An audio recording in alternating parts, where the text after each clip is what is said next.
¿Alguna vez nos hemos detenido a pensar qué historia nos cuenta un río? Porque, a ver, no son solo corrientes de agua, son, de verdad, las arterias de nuestro planeta, fuerzas vivas, dinámicas, que han estado esculpiendo el mundo que conocemos desde hace milenios. Hoy vamos a sumergirnos en su ciencia secreta para aprender a leerlos. Y bueno, esa es la gran pregunta, ¿no? Porque cada curva que vemos, cada puñado de sedimento, cada orilla, es como una página en un libro inmenso escrito por la naturaleza. Y lo más fascinante es que existe toda una ciencia para aprender a leer ese lenguaje secreto. Ok, aquí tenemos nuestro mapa para esta exploración. Vamos a empezar por entender por qué los ríos son tan cruciales. Después aprenderemos su lenguaje, descubriremos las herramientas para descifrar sus secretos, veremos cómo podemos colaborar con ellos y al final hablaremos de algunos principios para un futuro en armonía. Muy bien, empecemos por lo fundamental. Estudiar los ríos no es solo una curiosidad académica, para nada. Es, en realidad, una necesidad vital. Son el soporte de la vida, de nuestras civilizaciones y de paisajes enteros. Pensemos en esto por un momento. No son elementos pasivos del paisaje, son totalmente activos. Con una paciencia geológica que es difícil de imaginar y una fuerza imparable, un río puede tallar un cañón profundo o depositar el suelo fértil que va a alimentar a toda una civilización. Son, en esencia, los grandes constructores de la Tierra. Ahora, para entender a estos arquitectos, tenemos que aprender su idioma. Y este lenguaje se compone de procesos físicos constantes que definen absolutamente todo lo que hace un río. El nombre técnico para este campo es geomorfología fluvial. Suena un poco complejo, lo sé, pero en el fondo es bastante simple. Es la ciencia de cómo los ríos le dan forma al mundo. Así de claro.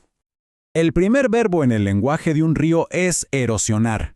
Es su poder de corte, ¿saben? La fuerza con la que arranca partículas de roca y suelo, y así comienza el proceso de esculpir el paisaje. Entender este poder es clave para saber dónde es seguro construir o cómo un paisaje va a cambiar con el tiempo. Una vez que el material es erosionado, el río no lo deja ahí nomás. El siguiente verbo es transportar. El río actúa como una cinta transportadora gigante, llevando todos esos sedimentos, que son los bloques de construcción de futuros paisajes, a veces por cientos y cientos de kilómetros. Y finalmente, el tercer verbo clave es depositar. Cuando la energía del río disminuye, ya no puede cargar con todo su material. Entonces, ¿qué hace? Lo deposita. Y al hacerlo, construyen nuevas tierras, como esas llanuras aluviales superfértiles o los majestuosos deltas donde el río se encuentra con el mar. Lo que es realmente fascinante es que la erosión, el transporte y la deposición no ocurren al azar, para nada. Están en una danza constante, siempre buscando algo que llamamos equilibrio dinámico. O sea, si llueve más en la cuenca o si cambia el nivel del mar, el río se ajusta, erosionando más por aquí o depositando más por allá. Es un sistema vivo, que responde y se adapta continuamente. Entonces, ¿cómo pasamos de la teoría a la práctica? ¿Cómo leen los científicos este lenguaje directamente en el campo?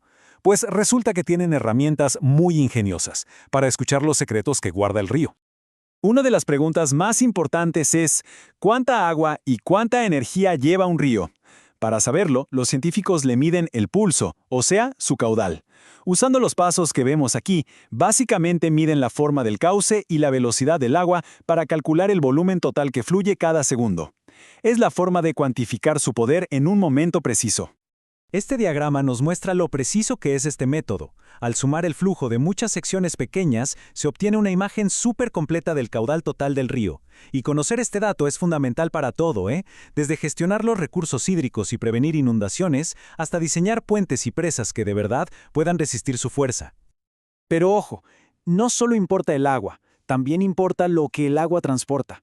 Analizar los sedimentos, su tamaño, su composición, es como hacerle un análisis de sangre a toda la cuenca. Nos dice qué partes se están erosionando más y nos da pistas valiosísimas sobre la salud general de todo el ecosistema. Y aquí es donde esta ciencia se vuelve increíblemente poderosa, porque entender el lenguaje de los ríos nos permite dejar de luchar contra ellos y empezar a trabajar con ellos, creando soluciones mucho más inteligentes y sostenibles. Miren estas aplicaciones. Ya no se trata solo de construir diques más y más altos. Ahora se trata de restaurar meandros para que el río disipe su propia energía, de darles espacio para que se inunden de forma segura, de diseñar puentes que se adapten a su movimiento natural. Es una forma de pensar mucho más sofisticada y, sobre todo, en armonía con la naturaleza. Esta frase, de verdad, lo resume todo a la perfección. La geomorfología fluvial moderna nos enseña a entender el ritmo del río, sus movimientos, sus necesidades y a movernos con él, no en su contra. Es un cambio de paradigma fundamental. Ya para ir cerrando, es crucial establecer los principios que deben guiar nuestra relación con los ríos en el futuro. O sea, ¿cómo nos aseguramos de que esta convivencia sea armónica a largo plazo? El punto clave es este. El enfoque de antes era de control y dominación. Canalizar, rectificar, confinar. ¿El resultado? Muchas veces problemas mayores aguas abajo. El nuevo enfoque es holístico. Se trata de gestionar toda la cuenca, de entender que un río necesita espacio para moverse y respirar, y de respetar sus procesos naturales como aliados, no como enemigos. Y con esta reflexión final los dejo. Los ríos que vemos hoy son el resultado de millones de años de historia geológica. Son un legado que hemos recibido. La pregunta que debemos hacernos es, ¿qué tipo de ríos, qué legado le estamos dejando a las futuras generaciones? La ciencia nos da las herramientas para que ese legado sea uno de salud, de resiliencia y de belleza.